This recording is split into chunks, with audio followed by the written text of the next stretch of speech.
Halo teman-teman K3, selamat datang di podcast Billy K3 atau Bincang Lingkup K3 episode ke-8, yaitu episode yang terakhir di OHSC 2021.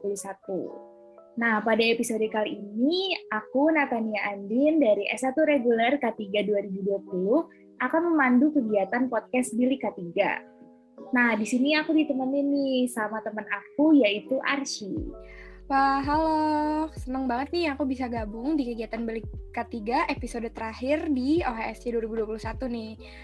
Aku Aida Arsy dari S1 Reguler K3 2020. Nah, di dalam podcast Billy K3, kita akan terus kedatangan tamu yang keren-keren nih. Salah satunya tamu kita pada episode terakhir hari ini, Didin. Nah, iya setuju banget nih, Ci. Langsung aja kali ya kita kenalan sama kakak yang keren banget nih. Halo, selamat sore Kak Riki. Halo, selamat sore Arsy dan Andin ya. Selamat sore juga buat teman-teman podcast K3 semua. Terima kasih sebelumnya udah mengundang saya di podcast sore ini. Terima kasih. Halo juga Kak Riki. Gimana nih Kak kabarnya hari ini Kak? Kabarnya alhamdulillah baik. Jadi kalau boleh cerita sedikit, ini ya, saya sebenarnya dari perjalanan dari site ya, karena saat ini kan saya kerjanya on duty dan off duty seperti itu. Jadi ini saya sebenarnya posisinya lagi di Padang. Tadi pagi habis PCR, terus mau berangkat pulang off duty ke Jakarta besok. Oh ya sebelumnya mungkin ini pertama kali ya ketemu Arsy dan Andin. Saya Ricky, saya S1 K3 Reguler 2008. Jadi 12 tahun ya beda angkatan kita ya. Sudah tua sekali berarti. Oke, ya halo Kak Riki, salam kenal juga buat Kak Riki. Nah, kalau gitu karena kita udah say hi juga nih dan kenalan sama Kak Riki, langsung bisa dimulai aja kali ya Kak, bincang-bincang K3 pada hari ini. Untuk pertanyaan pertama nih Kak, aku ada pertanyaan. Kalau kita ngomongin peralihan dari dunia kampus ke dunia kerja, itu waktu itu gimana ya Kak Riki menghadapi peralihan tersebut gitu? Apakah sempat ada culture shock gitu Kak yang Kak Riki alami? Ini saya izin ya, saya sedikit buat contekan tadi sebenarnya, karena kan sebelumnya Nadia sudah kirim tor ke saya. Jadi saya berusaha mengingat-ingat lagi nih terkait dengan konteks pertanyaan yang diajukan, sebenarnya seperti apa gitu ya kejadian waktu saya transisi dari lulus di 2000 sampai saat ini gitu sudah menjadi seorang HSE profesional. Jadi tentu aja selama hampir 10 tahun terakhir sudah banyak sekali yang berubah seperti itu ya. Jadi industri dulu mungkin kita mainstreamnya ya migas, mining, manufacturing dan lain sebagainya. Tapi sekarang di 2021 kita sudah terbuka juga dengan industri lain gitu seperti industri kreatif dan juga seperti contohnya beberapa tempat seperti K3 rumah sakit itu juga sudah mulai marak ya diminta atau demand-nya juga sudah mulai banyak. Jadi selama hampir 10 tahun terakhir itu sangat banyak sekali yang berubah. Tapi satu sih saya yakin yang nggak akan berubah adalah ada semacam apa ya mungkin kalau dibilang culture shock juga betul ya seperti yang tadi teman-teman bilang gitu. Jadi tentu aja beda antara dunia kampus dan dunia kerja seperti itu. Dan kalau di pengalaman saya pribadi, jujur waktu 2012 ketika jadi anak magang itu adalah culture shock yang paling berasa banget itu justru kalau di saya sih pas magang, bukan pas di pekerjaan pertama. Karena waktu itu saya magang di Kalimantan, di lumayan agak remote ya areanya, di Kalimantan Timur, waktu itu di perusahaan batubara. Dan apa ya, culture shock yang terbesar yang mungkin perlu kita antisipasi juga buat teman-teman yang mungkin belum magang atau baru akan bekerja di tahun-tahun mendatang, itu positioning diri kita gitu. Jadi ketika itu kebetulan saya kan di kampus juga lumayan aktif ya, jadi saya waktu itu ketua BEM. Jadi di mana di satu sisi saya merasa wah di kampus nih banyak yang kenal saya gitu, terus saya punya banyak relasi dengan dosen, dengan teman-teman fakultas lain, dengan staf akademik, dan lain sebagainya. Tapi ketika ke Kalimantan waktu itu, posisi saya sebagai anak magang gitu, yang mana ini mungkin tidak semuanya ya, tapi yang jelas, tapi di banyak tempat anak magang itu kan ya statusnya sebagai visitor ya, bukan sebagai karyawan tetap seperti itu, yang mana haknya juga berbeda, yang mana kewajiban atau yang didapatkan dia gitu ya, level of respect-nya juga ya to be honest juga berbeda seperti itu. Jadi itu sih yang mungkin agak sedikit saya shock pada awalnya. Tapi alhamdulillah waktu itu teman-teman di apartemen waktu itu di tempat saya magang di Buma, bapak-bapak dan ibu-ibunya sangat suportif sekali. Jadi yang tadinya saya juga belum pernah keluar rumah ya, maksudnya keluar jauh gitu dari orang tua, itu pertama kali mereka sangat suportif. Terus juga yang tadi kita tidak tahu ya, biasanya di kampus juga sama teman-teman, ini kita sendiri struggling seperti itu. Ya pada akhirnya alhamdulillah sih tetap dibantu sama mereka gitu. Tapi yang jelas kalau ditanya culture shock-nya itu sih ketika magang terutama. Tapi ketika sudah mulai masuk dunia kerja, mungkin karena sudah terbiasa di magang ya, jadi pelan-pelan sudah mulai smooth lagi transisinya. Saya yakin sih banyak teman-teman juga mungkin yang merasa hal yang sama seperti itu. Wah, jadi pas magang nih ya Kak, berarti dari ceritanya Kak Riki ini, kita jadi bisa lebih prepare nih buat menghadapi peralihan dunia kampus ke dunia kerja. Nah, kan peralihan dunia kampus dan dunia kerja tuh pasti jadi fresh graduate dulu ya Kak. Nah, ada nggak sih dari Kak Riki skill apa yang harus kita miliki oleh sebagai fresh graduate gitu Kak? Mungkin juga bisa disebutin mata kuliah K3 apa yang sangat berguna atau sering digunakan saat di dunia kerja berdasarkan pengalaman Kak Riki. Jadi yang pasti ya buat adik-adik K3 yang sekarang masih kuliah, mungkin saya ingat sekali ada mata kuliah waktu itu sistem manajemen K3 ya. Jadi waktu itu dari kampus kita kan dapat ya SMK 3 gitu, mata kuliah selama 1 semester. Dan saya baru, emang kita belajar gitu ya, apa sistem manajemen K3 itu seperti apa gitu. Kita kan belajar teorinya gitu. Tapi ternyata ketika prakteknya di tempat kerja, itu kalau bagi saya ya, waktu itu saya dapat di kampus, di kelas, dan saya aplikasikan di dunia kerja itu sangat jauh berbeda sekali gitu. Jadi, yang mana di kampus tuh kita ditanamkan, apa ya, levelnya tuh level ideal gitu, level yang ideal gitu. Sementara kalau di tempat kerja ya kita praktikal seperti apa gitu. Wah ternyata nggak semua aspek di SMK 3 itu ternyata sudah develop loh di tempat kerja kita. Nah, pada akhirnya itulah yang yang jadi challenge sendiri gitu. Nah terkait dengan apa sih skill yang dibutuhkan gitu, yang jelas teman-teman harus tahu dulu pelajaran yang kita dapat di kampus itu tidak 100% akan bisa diimplementasikan. Kita harus menggali lagi gitu ya, source lain selain dari kelas kalau menurut saya. Yang pertama, kampus kan ada BEM, terus misalnya buat teman-teman yang mungkin berminat di jurnalistik bisa, dulu ada Suara Mahasiswa ya, mungkin sekarang masih ada juga kali. Jadi seperti itu karena akan sangat mengasah skill kita, networking kita yang pada akhirnya akan support karir kita ke depannya di HSE seperti itu. Selain daripada tadi, juga ada beberapa hal yang saya note sebenarnya. Saya pernah ketemu satu tulisan yang menurut saya sangat bagus sekali.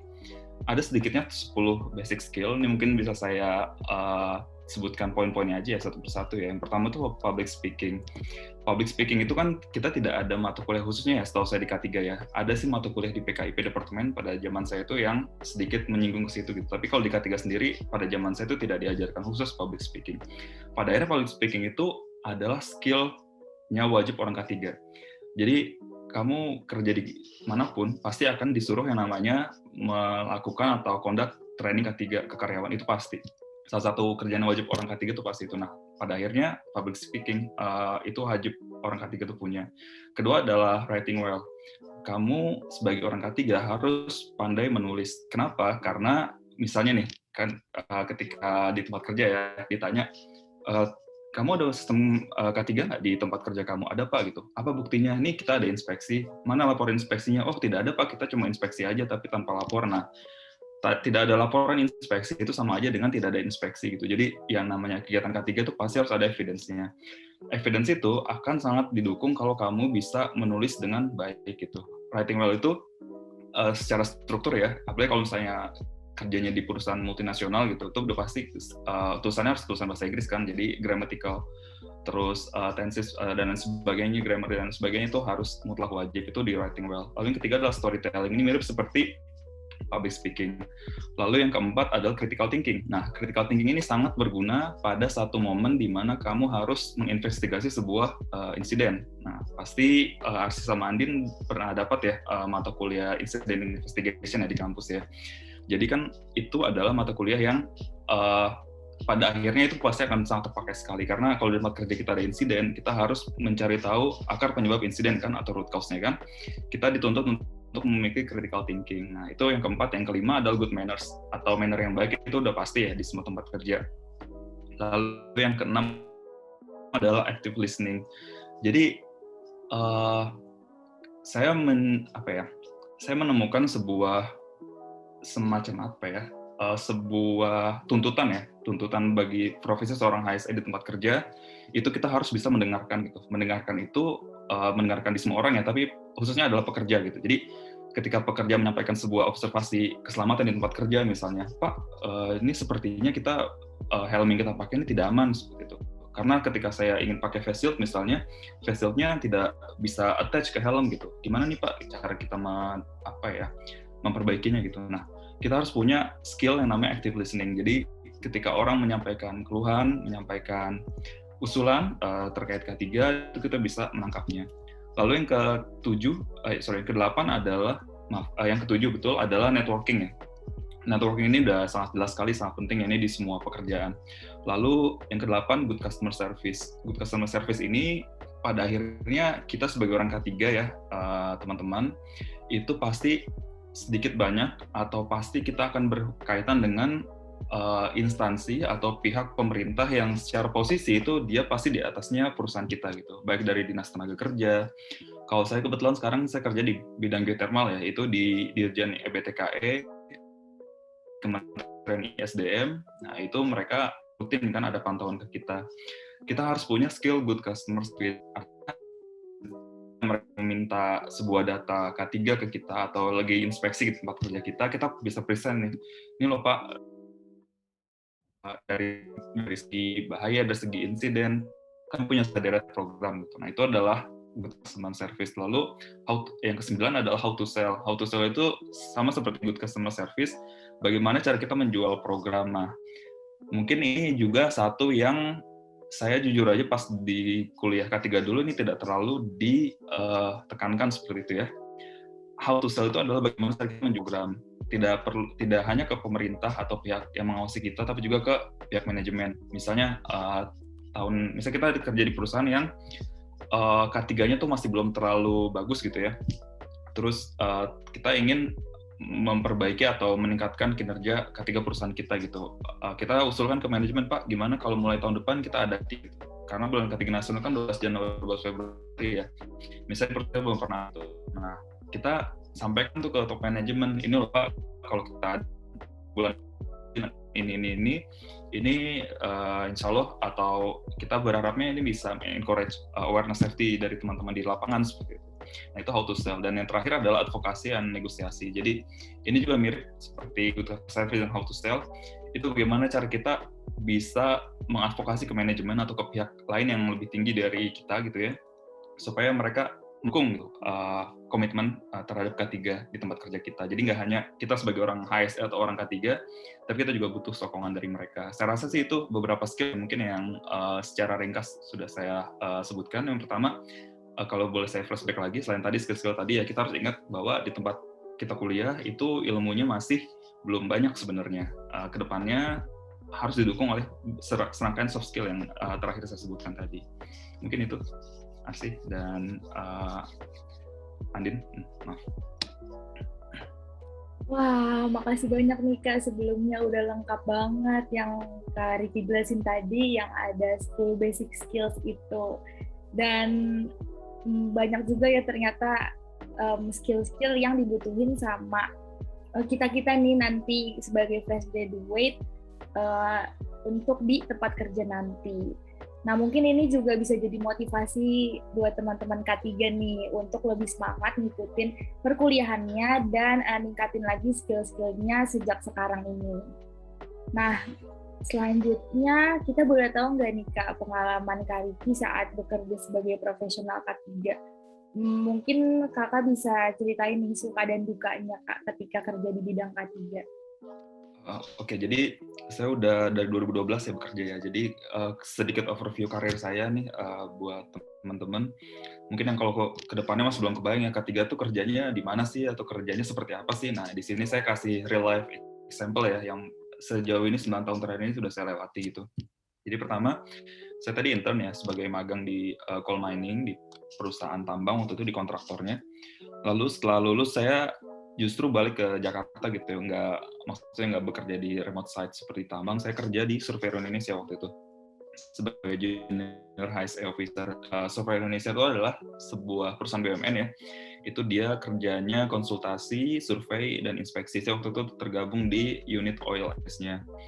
Lalu selanjutnya setelah 2 tahun di sana saya hijrah ke Batam waktu itu ke perusahaan konstruksi oil and gas yang namanya McDermott.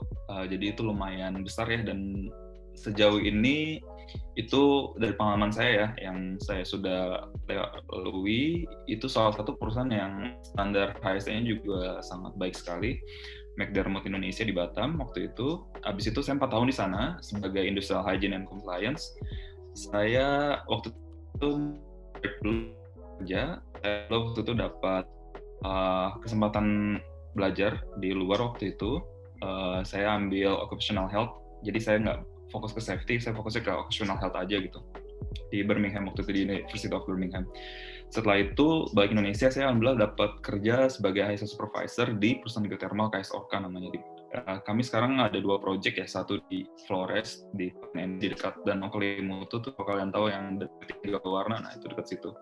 Sama satu lagi yang sekarang lagi saya ditugaskan itu di Mandailing Natal di Sumatera Utara seperti itu. Jadi selama 9 tahun saya bekerja di 1, 2, 3, 4 ya, hampir 4 di 4 tempat kerja yang berbeda dan 1 lanjut sekolah gitu ya. Jadi saya sangat memiliki variasi lah gitu ya. Jadi saya udah pernah merasakan di tempat ini, tempat itu. Saya juga pernah merasakan di posisi yang ke hygienisnya pernah, lalu ke junior HSE officer juga pernah seperti itu.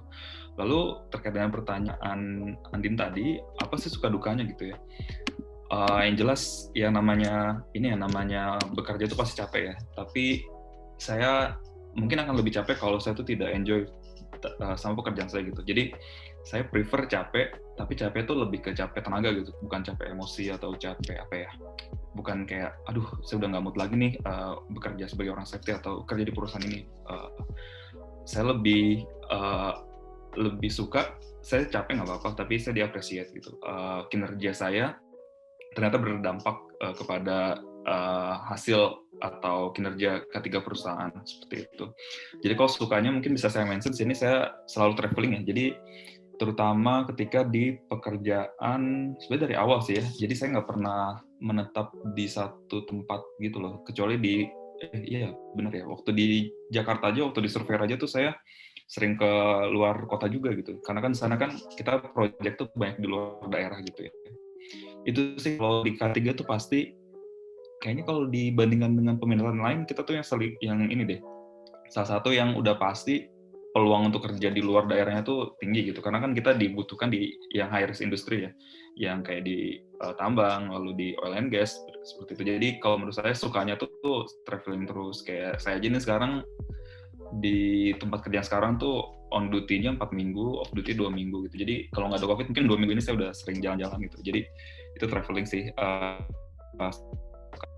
Terus yang kedua, alhamdulillah saya bisa master degree juga di UK, itu berkat pilihan K3 kan, karena saya saya belajarnya K3, lalu saya pekerjaannya K3, jadi ketika di aplikasi beasiswa waktu itu, mungkin pihak pemberi beasiswa melihat, wah orang ini serius nih di bidang ini gitu. Jadi itu sih suka yang kedua ya, jadi saya dapat kesempatan belajar. Lalu yang ketiga, ini sih menurut saya juga suka ya, saya tinggal di luar Jabodetabek gitu, jadi saya memang kelahiran Jakarta dan tinggal di Depok gitu. Maksudnya ya dari lahir hingga besar saya di situ aja sebenarnya. Nah, dengan kerja di K3 saya punya kesempatan tinggal di Batam, tinggal di Flores, NTT, lalu tinggal sekarang di Sumatera Utara. Nah itu bisa membuka cakrawala saya sih. Berpikir saya tuh saya nggak hanya Jakarta sentris sih, karena kalau menurut saya kalau kita terlalu menetap di satu tempat tuh kayak kita nggak tahu gitu hal lain tuh seperti apa, atau hal lain seperti apa. Dan kerjaan K3 tuh tidak monoton sama sekali. Itu yang saya suka dari K3 ya. Lalu dukanya, ini bukan duka sih, tapi lebih ke arah career choice ya, implikasi dari karir yang saya pilih gitu. Pertama jauh dari keluarga, karena saya milih kerjanya jauh-jauh ya. Terus kedua, ini sih mungkin yang gimana ya, ini saya bukan mau nakut-nakutin ya, tapi ini adalah realita yang terjadi gitu. Kinerja kita itu sebenarnya ditentukan oleh oleh komitmen orang lain gitu. Dalam artian gini, yang namanya K3 itu nggak mungkin bisa berdiri sendiri. Dia pasti butuh disupport yang namanya top manajemen dan juga pekerja lain ya. Karena jadi gini, misalnya ada satu tempat kerja, insidennya banyak gitu ya. Yang insiden kan bukan orang K3-nya pastikan, tapi pekerjanya pastikan. Nah, jadi itu tuh kita tuh kinerjanya justru bergantung sama kepatuhan atau komitmen dari orang lain. Itu mungkin dukanya sih. Jadi kita nggak bisa kontrol semuanya gitu. Pasti ada peran dari orang lain. Bagi saya sih itu sedikit banyak ya itu challenge buat kita. Tapi kadang juga pusing sih karena kalau misalnya manajemen yang tidak mendukung lah, itu pasti sangat sulit sekali. Dan yang ketiga, tentu aja ada duka tuh di masalah pekerjaan ya. Tapi ini semua pekerjaan pasti ada, entah itu teamwork-nya, lalu entah itu dispute dengan departemen lain, itu ya bumbu-bumbu aja sih. Tapi overall ya saya sangat suka kerja di K3 seperti itu. Wah, banyak banget ya Kak pengalaman Kakak ini, kayak 10 tahun berkarir di macam-macam tempat juga, macam-macam posisi ya Kak, kayak wah, travelingnya cukup membuat ingin juga nggak sih, Din? Nah, aku dan Andin dan teman-teman K3 masih pengen tahu lebih banyak nih Kak tentang pengalaman, terus cerita Kak Riki juga. Soalnya menarik banget tadi juga kayak di Batam, di Mandailing, Natal, itu menarik-menarik. Tapi sayangnya kita udah berada di penghujung podcast Bilik K3 Kak. Nah, sebelum ditutup, kita dengerin dulu yuk closing statement atau pesan untuk para mahasiswa K3 nih dari Kak Riki. Dipersilahkan Kak.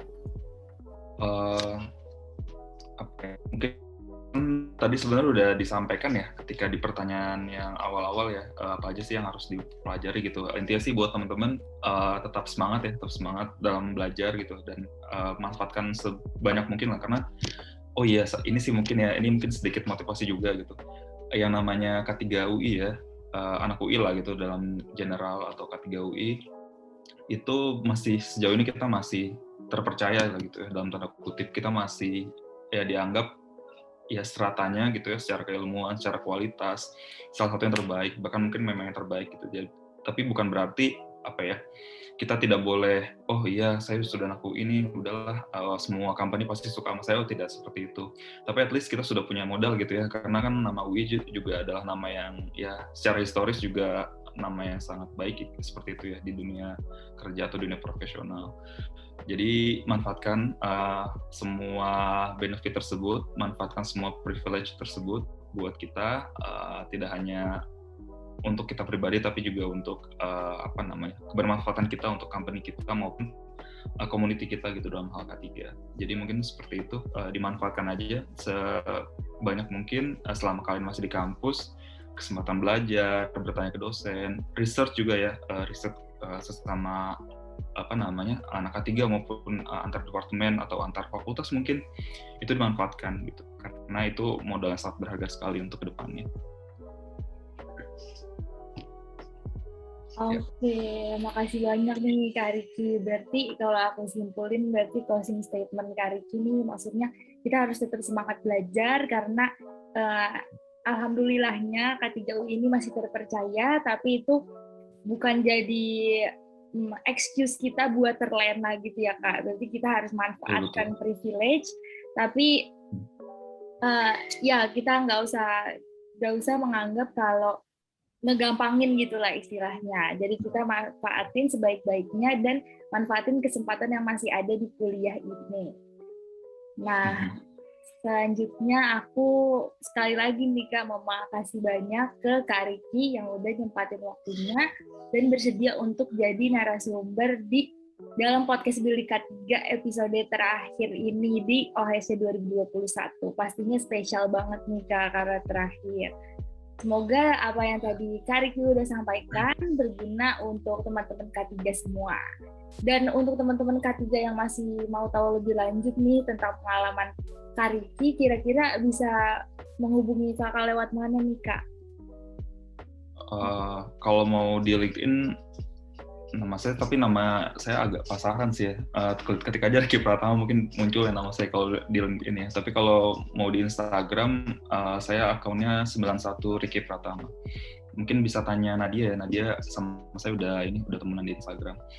Jadi kalau mau tanya, terutama juga ini ya, kalau misalnya ada mau nanya juga soal beasiswa ke UK, Chevening, waktu itu saya dapetnya Chevening, itu juga boleh, silakan. Saya juga berapa kali juga review teman-teman aplikasi beasiswa teman-teman gitu. Jadi mereka juga ada beberapa orang tanya, itu silakan juga, feel free.